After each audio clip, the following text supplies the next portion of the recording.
Hello, thank God it's Tuesday. So good to see you. I just shared with our audience that we haven't seen you for a while because you've been teaching, and I've been lucky enough to catch some of those teachings and get inspired. So thank you so much. And oh, I think we lost connection. Окей, тогда сейчас Can you hear me? we can hear you, but we can't see you. Okay, let's see what we can do. So for now, I'm still going to continue saying how fantastic it was to spend the last Shabbat with you and get inspired by you and by many other wonderful teachers of Beis Hana. And it was probably one of the best, most memorable Shabbos I will ever remember or will ever have. So thank you so much. And the question today, because we're about to embark on the saddest day for Jewish people, the day of Tish B'Av, where a lot of bad things happened. We lost 2 temples on that day, and many other terrible things in history happened throughout our years. And basically the question is, when there's such a bad day, it's a day of mourning, it's a day of sadness. What can we see good in this day? Because basically what I took most away from the Shabbaton, from your lectures and from all your lectures, is that if you don't see the positive in everything, you're not looking at it the right way. So what about Tish B'Av? What about when there's so much destruction and sadness? What kind of positive aspect can we find in this particular day?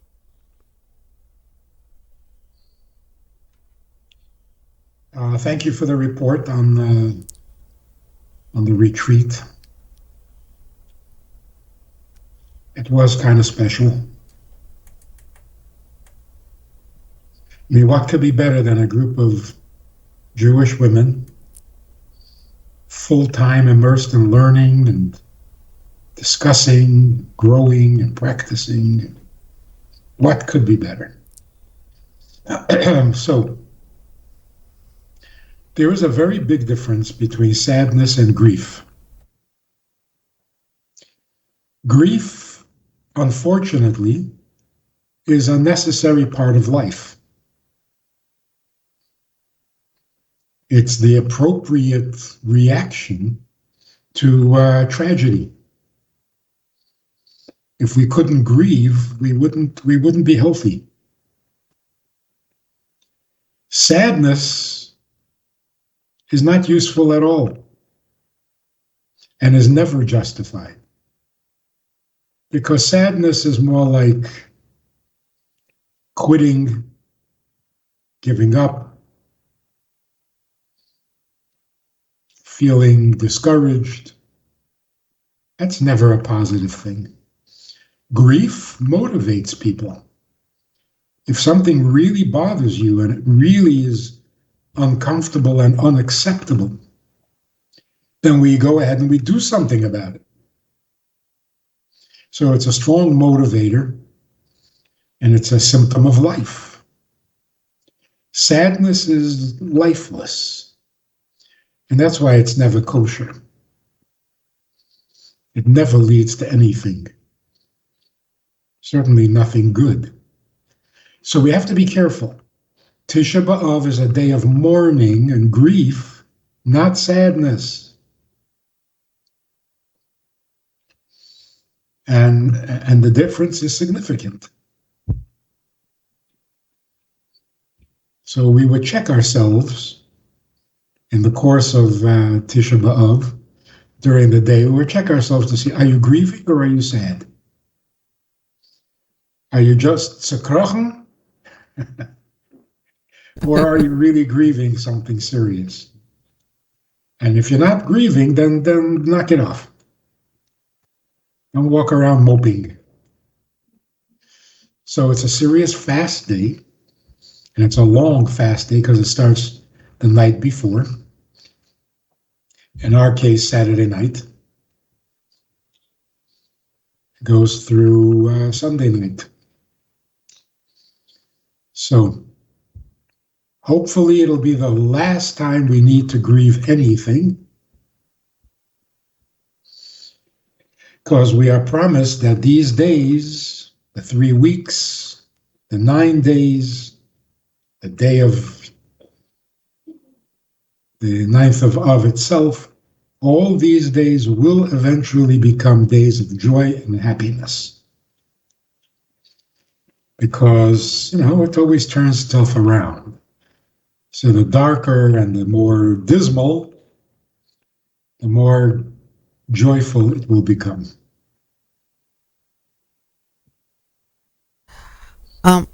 Rabbi Friedman, would you said that, and you said it all along throughout the entire time we've been speaking, is that we do need to see positive even in the darkest places.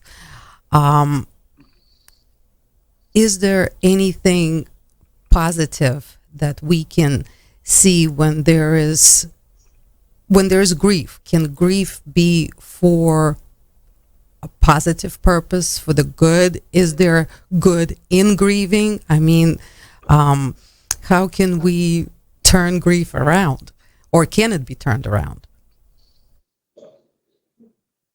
Can and it should.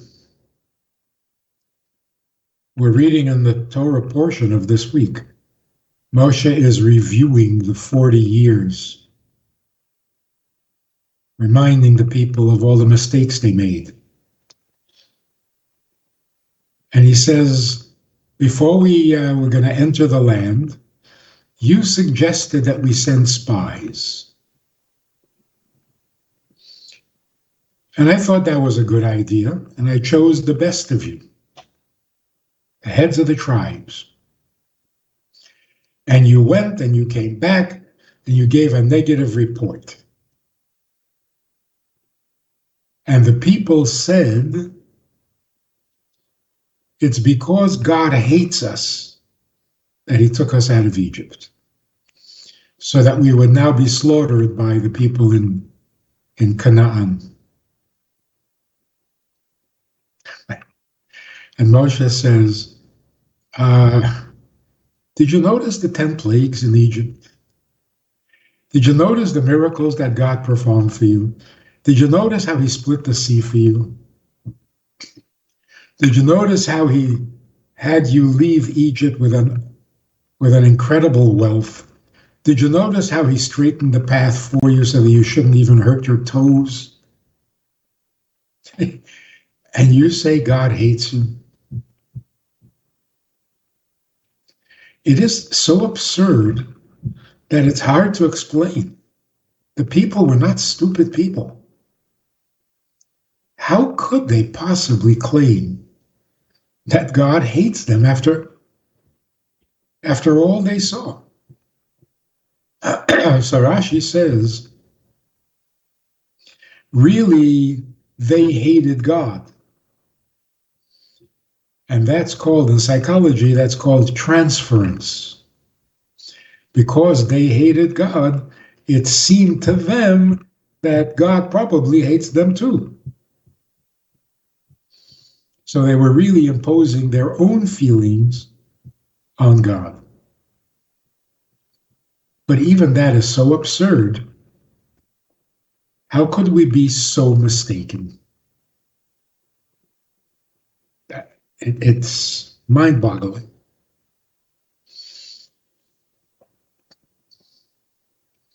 And we spoke about this over the weekend. Every time we think it got so bad it can't get any worse, it always gets better.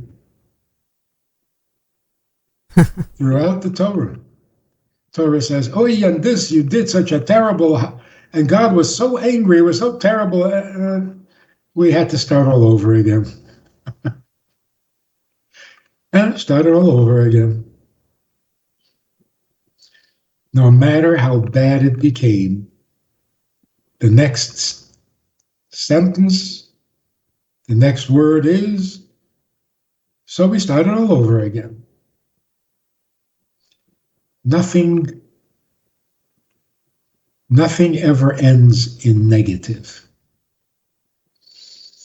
And that's what the Torah is telling us over and over.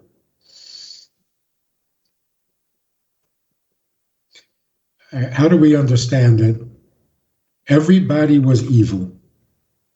Everybody. Everybody. Except for one man and his 3 sons. Out of the entire world, everybody was bad. And very bad. Without chance of tshuva. You would think, okay, it's all over. If it gets that bad, what's left? Call it off, cancel the world, and forget about it. No, Noach was cute. Noach found favor in God's eyes. So God said, come, let's start all over again. It's always positive. The punchline is always positive. You ever marvel that Cain kills Hevel, and God starts a whole conversation with him. The first murderer in history kills his own brother. God has a conversation. Where is your brother? Am I my brother's keeper?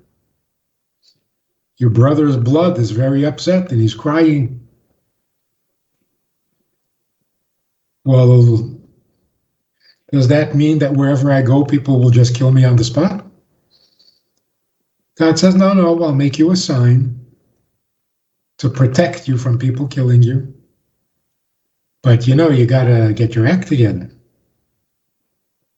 Isn't that an amazing conversation?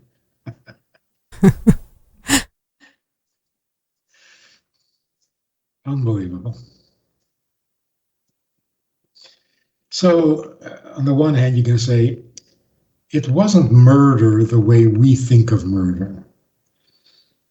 It was a different world back then. Life meant nothing. Live, die, who cared? So you can't look at it in the same way that we look at somebody who went to a school building and shot up a bunch of kids. It's not the same. Can't be the same. So God can't react the same way.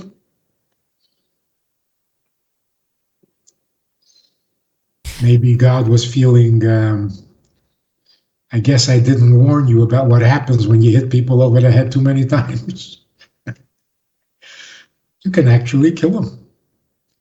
I didn't make that very clear to you, did I? So, Rabbi Friedman, but death is death. Why should it be treated differently under different circumstances? And who should it be treated differently by under different circumstances? Death is death, but murder is not murder. Because, there's murder 1, and there's murder 2, and there's involuntary manslaughter, and there's crime of passion, and so murder is not so simple. Yeah, death is death. And even that, who knows? Back then, when life was brand new, hard to imagine. So we got to keep things in context. That's really very important. I think we spoke about this also. Yosef and his brothers, his father made him a coat. The brothers were jealous of him. No, you're not studying the story in context. These are the greatest, holiest people that ever lived. The heads of the tribes, Yehuda, Reuven, Shimon, Levi. We're not talking about imbeciles, grown men who are ready to kill their brother over a coat. It's not in context. If you think that that's what you're reading, it's not in context. You think you're reading about the guy next door? You're reading about the holiest of the holy people. So, keeping it in context, try to understand what exactly is going on there. So, concerning turning grief into positivity. So the first thing is, grief is not negative to begin with. Negative is lifeless. Whatever is lifeless is negative. Every sign of life is a positive. Might not be the best, the preferred, but if it's alive, then it's positive. We prefer a sweet positive over a bitter positive. But as long as it is alive, even if it's a bitter pill, it can certainly be transformed, because life is already good and it's already life-giving, so you can extract the life from it.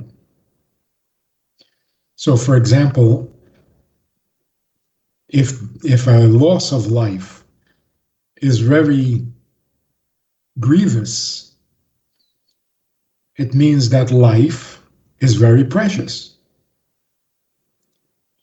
You know, it's always balanced. To the degree that you love life, to that degree you grieve over loss of life. So when you're grieving over loss of life, in a sense, you are celebrating life. Because if you didn't object to the loss of life, then your commitment to life is not that intense. So just the fact that we are told to grieve the loss of the temple, do we really today, you know anybody who's really upset? Oy, the temple, I need the temple, I miss the temple. I don't know anybody like that. I'm sure there are such people, but I haven't met them yet. So what are we grieving? Okay, it's an obligation. So you act like you're grieving, is that what it is? You make believe you're upset. No. The loss of the temple means a loss of godliness. It means that the unholy overwhelmed the holy. The darkness was stronger than the light. That's not an ancient, bygone event. It's happening all the time. Those were the particularly upsetting and inexplicable. How does something that holy can be destroyed by meaningless, evil people who have no purpose and no... Why is it that way? Why can stupidity overwhelm brilliance? Why can darkness overwhelm light? Why can bitterness turn even sweetness sour? That we grieve. And that's upsetting. That's upsetting. I mean, you talk to people today, they're so confused about everything, about their own identity, about their own gender, about their own body. Who did this? What evil, what stupidity has such a power to make complete morons out of intelligent people? What is going on? And parents don't take their kids out of public schools. What is that? They're intelligent, responsible parents. In every other way, I can't believe this. Stupidity still has so much power. We're so close to Mashiach already, and still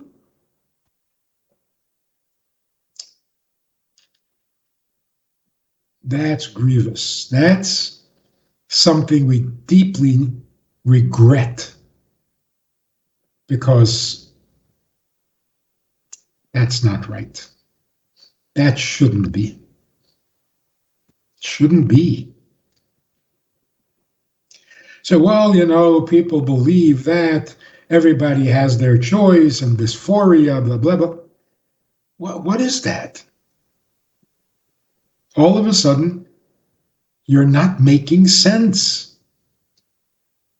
You're saying God hates you when all the evidence shows that God loves you. What is wrong with you? Where has your head gone? It's very scary. Where are the responsible parents? Rabbi There should Friedman, not be a single child left in a public school. those are all really good questions and good points. So my question would still go back. Where is the positive in all of this? Is there a positive in everything that's going on? Are people really going to remain so blind? We're going to have an entire generation of massacred kids?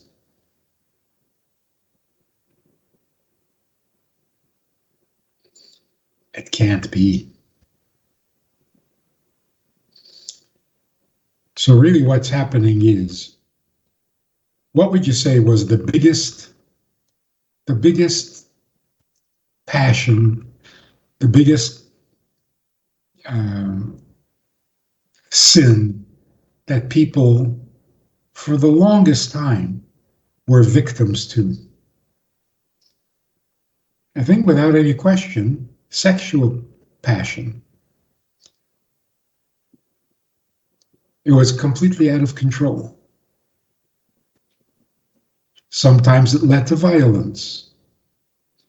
But the sexual passion was out of control. Every possibility, every opportunity, every temptation, it was just everywhere all the time. You couldn't get away from it. Well, it seems like when you overindulge any passion, any pleasure, it loses its pleasure. This is what's happened to our society. The sexual pleasure is no longer pleasurable. It's lost its appeal. It's lost its power.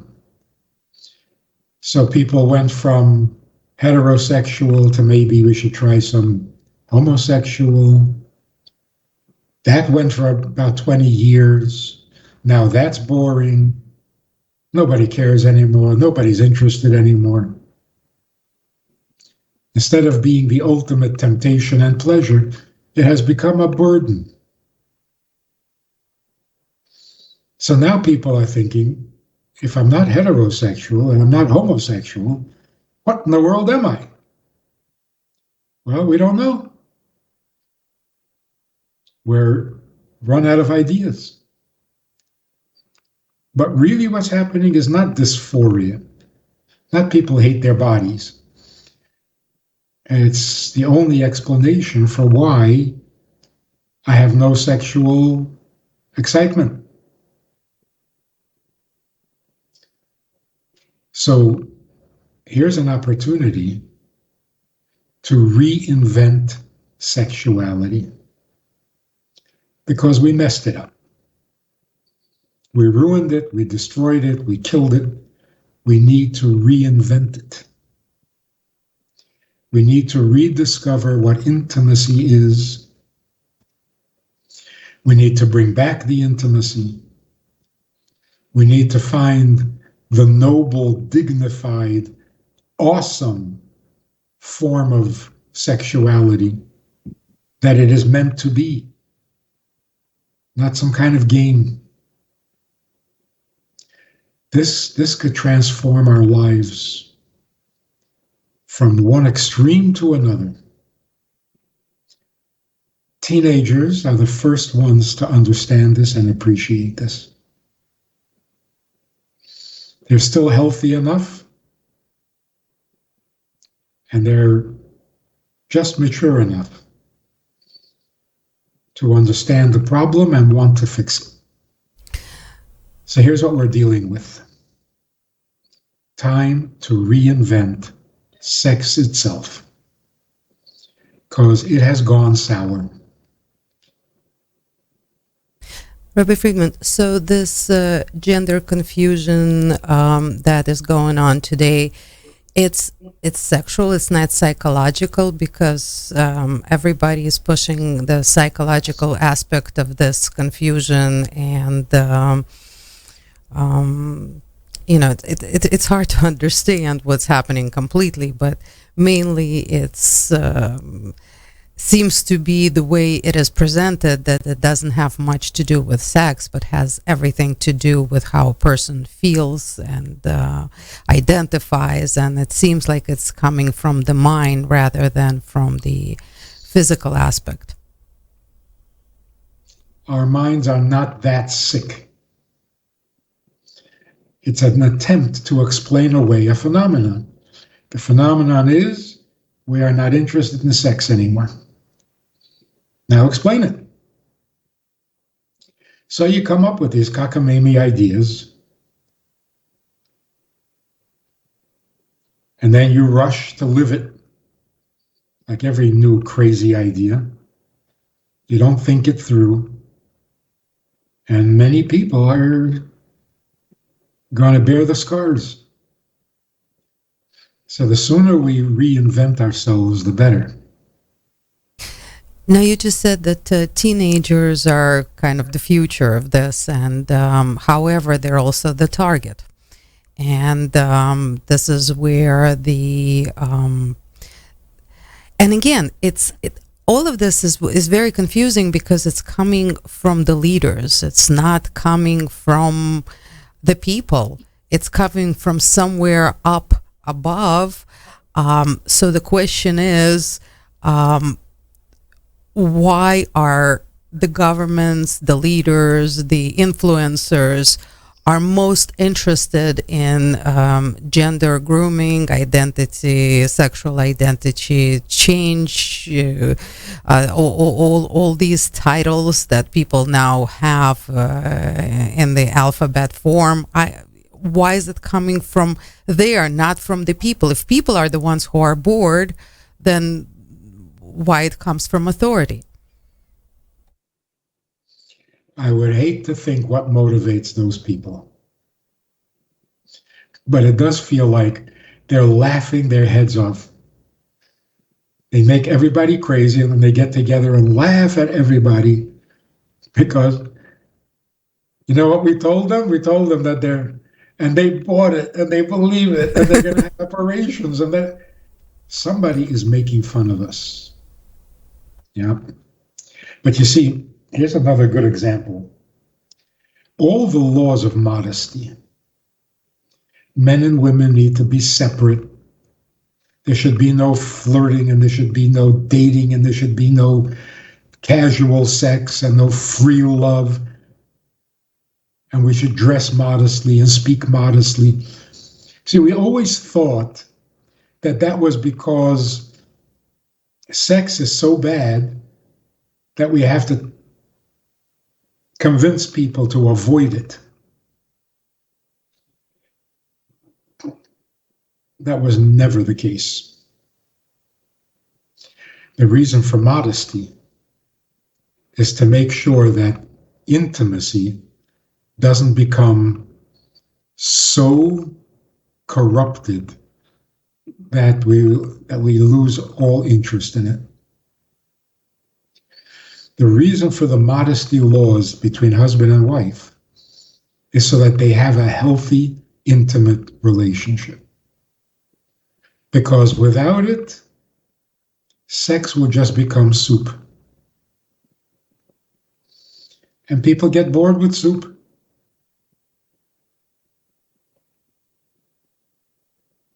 So, another example of where we saw only a negative motivation, when really the motivation was pure positive. Preserve your intimacy. Don't destroy it. Because intimacy is marvelous. Intimacy is the key to life. Rabbi Friedman, it's hard to imagine how to reverse whatever has happened recently. It just hit us like a wave from nowhere, and it is embraced. It seems to be embraced. So it's almost impossible to understand what could possibly, if it's a disease, what is the cure? If it's a sickness, what is the cure? If it's not, I don't know. It's simply re-education. One of the telltale signs which indicated that this is going to happen very early on, maybe in the 50s or 60s, the uterus became the enemy.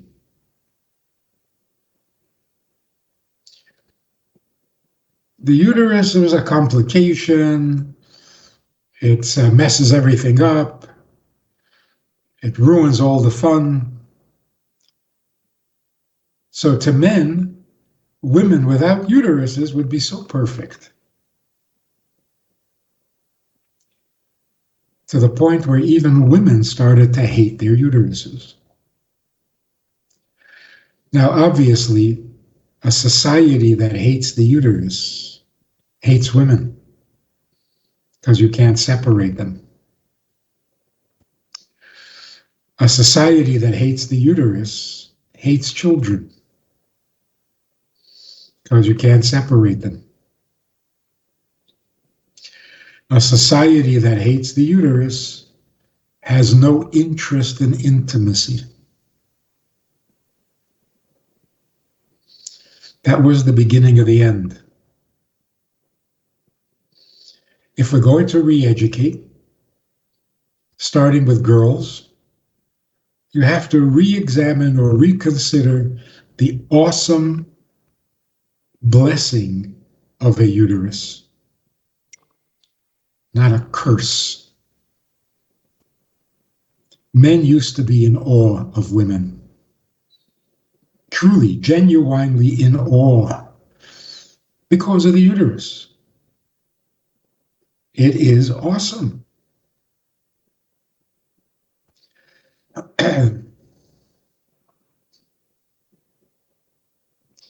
Somebody said, it's offensive to suggest that women are merely baby-making machines. Well, first of all, it is far from offensive. If all women were baby-making machines, that puts them at the top of the heap. Nothing more important than that. Oh yeah, there's more to women than making babies. For example, like what? uh, being a doctor. You mean a pediatrician, for example? A pediatrician is more important than the babies?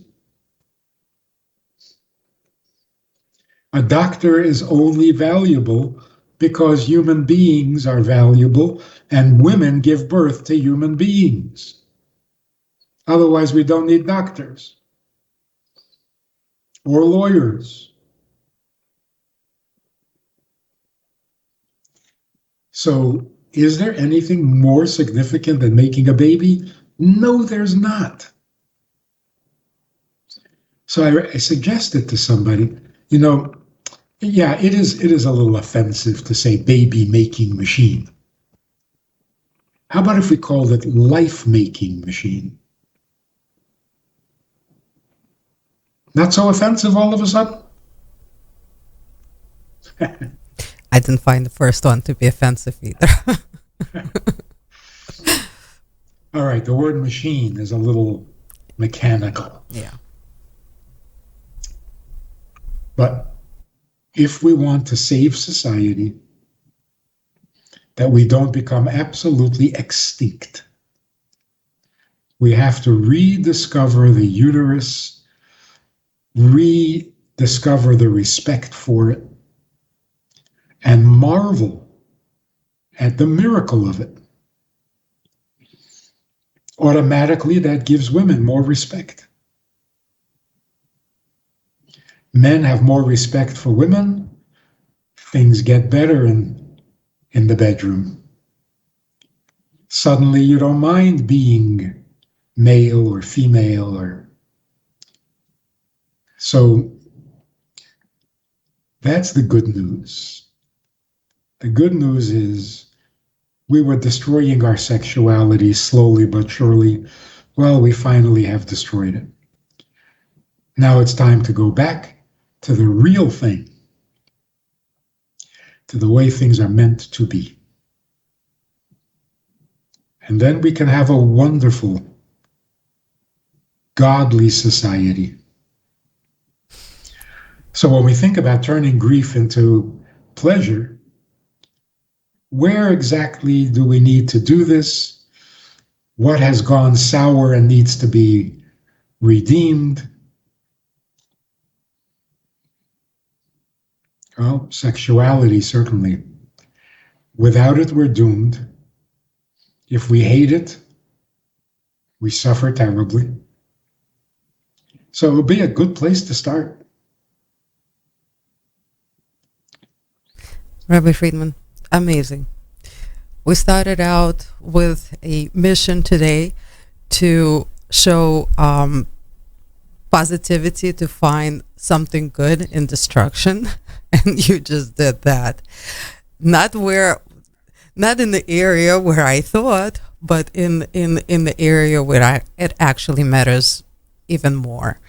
At least in this day and age, and that is, of course, priceless as always. Rabbi Friedman, amazing.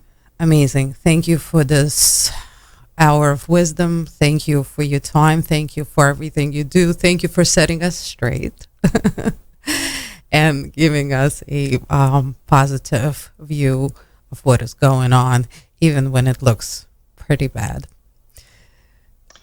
I think if people got excited about this, it won't be difficult to turn it around, because what we're doing is unnatural.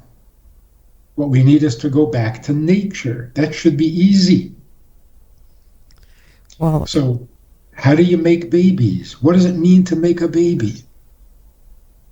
I haven't thought about that in centuries.